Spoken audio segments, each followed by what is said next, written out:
Hello, and thank you so much for allowing me to present in this wonderful conference.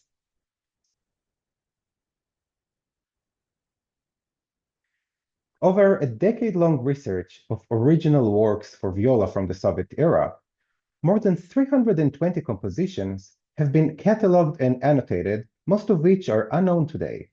Among nearly 180 composers listed in the catalog, about half are considered to have an underrepresented background, belonging to an ethnicity or nationality other than Russian, or for being a woman. When investigating why a composer or a musical piece are lesser known, many possible reasons can be in effect, such as domestic and international politics, professional intrigues, as well as historical or theoretical discourses. Yet, the biased discrimination of certain groups within a society remains one of the main factors in the promotion of present and past art. This was likely the case for the three composers to be addressed today that did belong to an underrepresented groups in the USSR. The Ukrainian Alexander Shchetinsky, the Azerbaijani Chaya Mirzazadeh, and the female composer Yelena Firsova.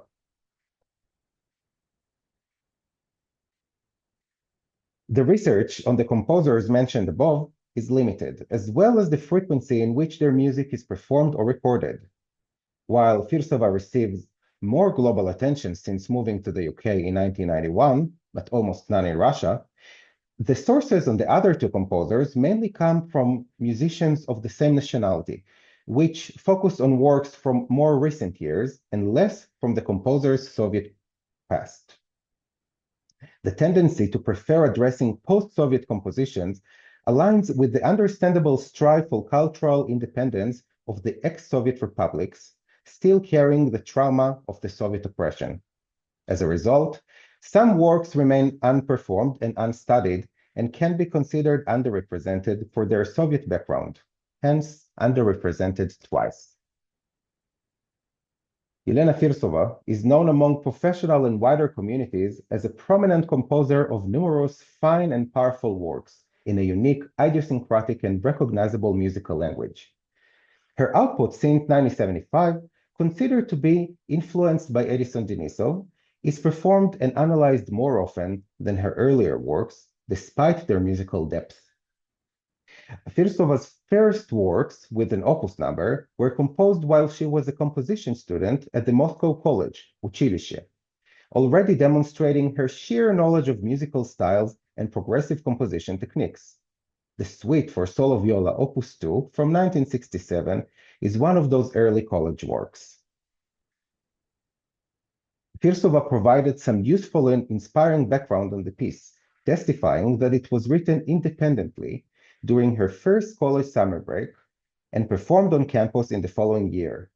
The 10-minute suite consists of 4 traditionally layered short movements, and according to Firsova, the final movement is, quote, a modified reprise of the first movement, end of quote, which gives the work a cyclical shape to some degree.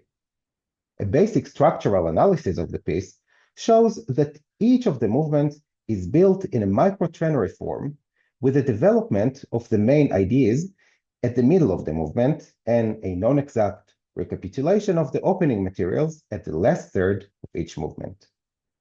Firsova recalls that back in 1967, her main musical references came from Prokofiev, Shostakovich, and Hindemith, the latter of which can be clearly traced in the rhythmic language, contours, and the overall pace of the suite. The composer reinforced that she, quote, hadn't even heard the names Schoenberg, Berg, and Webern at the time, end quote. A statement that becomes highly relevant once the melodic or harmonic language of the piece is unfolded, giving clear second Viennese school. Firsova attempts to fully use the 12 tones in a phrase before moving to the next one, or to bring a set row of pitches to its maximal diversity, causing the movements to be short, would match Peter Schmelz's definition of non-serial dodecaphony as described in his Soviet serial bullseye diagram, which you can see here. This tendency of a young student, self-reported as uninformed, shows an extraordinarily advanced approach seeking new musical directions to replace the borderline exhausted Soviet post-romanticism. Let us listen to the beginning of the second movement of the piece. This is my home recording, and I think that it's quite clear how this second tier of 12-tone approach is applied here.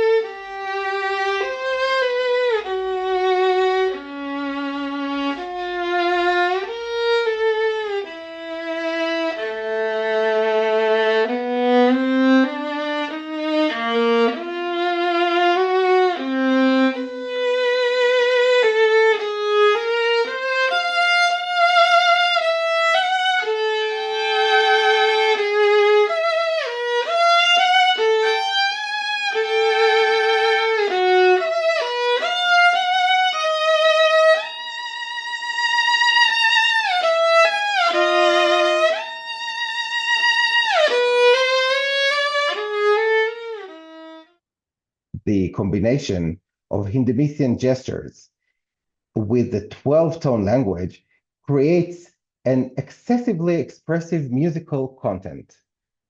Firsova uses different instrumental techniques and timbres, making the viola part diverse, implying a wide range of its possibilities, all within the human voice-like expressivity of the instrument.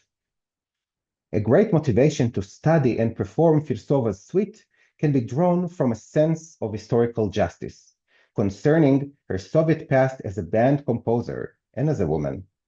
In 1979, Firsova was banned by Tikhon Khrenikov, which was the head of the Composers Union, along with 6 more unofficial composers, and their avant-garde music was accused to be, quote, meaningless and loud, end quote.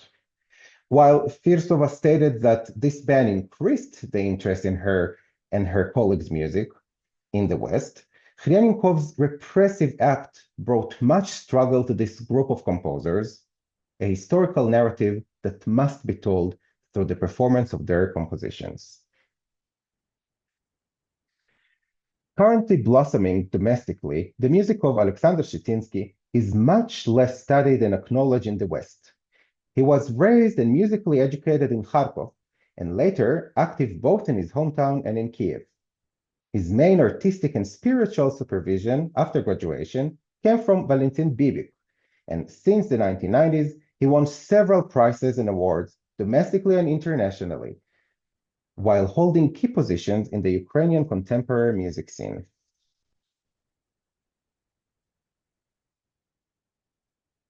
The sonata for viola solo was composed in 1985 after the composer's graduation from the Kharkov State Institute of the Arts. In recent email correspondence, Shetinsky revealed that the sonata was inspired by the 1977 solo viola sonata Opus 31 by Bibik.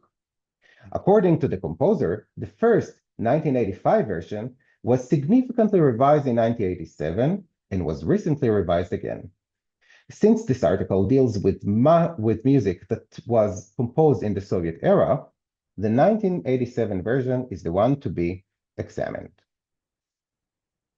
The sonata is divided into 3 movements in a moderate fast-slow layout that was common at the time. As the composer indicates, the first movement comprises a kaleidoscopic of brief, contrasting sections. It is followed by a fast and dramatic scherzo. The final movement is an expressive adagio with extended melodic development of the initial motif that reminds Orthodox choral singing. End of quote. The entire piece is centered around a single musical element, the note B and its minor third with D. Despite the diatonic sonority of the minor third, the music is better be seen as atonal with occasional tonal centers. Shetinsky's use of structuralism as a device to convey spiritual ideas, which would be labeled and criticized as formalism a few decades later, might not fully fit into his earlier works, yet His viola sonata can be read as a massive set of variations on the micro motive presented in measures 1 and 2 of the first movement. Let's listen. This is again my recording, and let's listen to this very beginning of the sonata.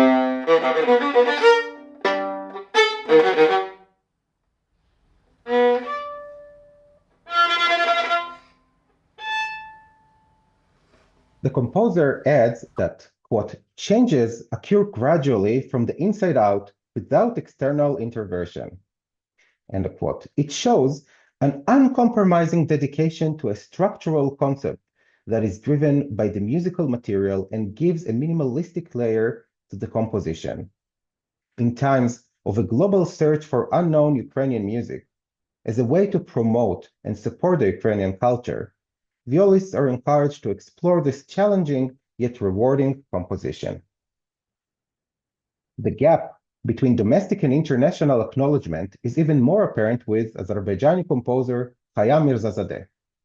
Surprisingly, despite his many documented awards and achievements, there is not even a Grove entry about him, and the only few available English or Russian sources on his life and works are written by Azerbaijani scholars. He received his musical education and later taught in Baku, and composed for various instrumentations and genres. As his music progressed over the years, and especially since the collapse of the Soviet Union in 1991, Mirzazadeh deepened his musical search for folklore influences, a process that occupies the majority of writings on his output. Genesis, sonata for viola, was composed in 1983 and was dedicated to and premiered by Rashid Seidzadeh, an acclaimed Azerbaijani violist and faculty at the Baku Conservatory. Faraj Karayev's short review of the first performance highlights the effectiveness and idiosyncrasy of the piece, placing it in a, quote, distinguished position among the national chamber instrumental literature, end of quote. Indeed, and similarly to Shitinsky's sonata, Genesis brings an independent universe of musical rules and hierarchies, unfolded in a set of developments or variations, built upon a microelement, this time of a single note, justifying its title. Most articles on Mirzazadeh mention his devotion to the artistic preservation of the Azerbaijani mugam in his music. Defined both as an oral improvisatory or composed performance tradition, often set to specific poetry, and as a system of modes applied for singing and playing, Mirzazadeh's main focus is on the latter, as can be spotted in Genesis, even if to a lesser degree compared to his later works. The repetitive textures, often using a bourdon intervals or chords, remind the sonority of the tav. It is hard to define which particular mugams are used in the sonata, and whether they should be determined by the tonal centers or by observing the enharmony and the specific octave in which some pitches occur. However, the piece brings the improvisatory spirit of the mugam with its definable tonal centers, along with noticeable fingerboard combinations that form the tetrachords from which the different mugams are constructed. In fact, the musical manipulation of establishing a single note and gradually playing around with its neighboring semitones might resemble a pre-mugam explorations on ancient string instruments in an attempt to find the most appropriate location, in parentheses, makom or makam in Semitic languages, on the fingerboard. Thus, with no other given indications, the title of the piece might refer to the primitive, unsystematic, searching nature of the music. One can appreciate the special attention given to the instrumental side of the music, a music about music making, almost autoethnographic, resulted in a composition that beautifully suits the viola. The performance and research of Genesis contribute to the movement of advocacy for historical cultural justice, exposing music by a composer of ethnic minority that was underrepresented during the Soviet era and afterwards for being both Azerbaijani and Soviet. When discussing the function of Mogam during Soviet times, Inna Naroditska claims that, quote, within the cultural paradigm, Mogam, considering its cultural role in Azerbaijani music, can be seen as essential in negotiating, preserving, and conveying Azerbaijani musical identity, end of quote. The documentation of such preservation process is crucial for every culture to maintain and celebrate its identity, and even more importantly, to make itself known, spread, and positively exchanged among other cultures. The works of Firsova and Shitinsky fall under Schmelz's definition of unofficial music for their undoubtful tendency to push the limits of tonality and question traditional forms and mannerisms. Mirzazadeh's concept of form, rhythm, and notation are also quite advanced, and the way in which he employs folklore elements is notably more progressive and authentic than the socialist realistic template of Narodnost, as can be seen in the music of Soviet Caucasian composers from the decades of Stalin. The transmission of the fascinating academic discourse on music and musicians under the Soviet regime into an audible musical output that reaches the ears and hearts of many can create a circulation that celebrates the much-needed research of the humanities. Besides being a bridge between academia and stage, with valuable contribution to equality, artistic research of this kind makes music more accessible to other musicians and listeners. The findings in this article call for further research into the composers mentioned above, their life, their music, and their artistic circles. Such research must be embodied in both written and artistic results to ensure the acknowledgement this forgotten music deserves, compensating for decades of underrepresentation. Thank you very much.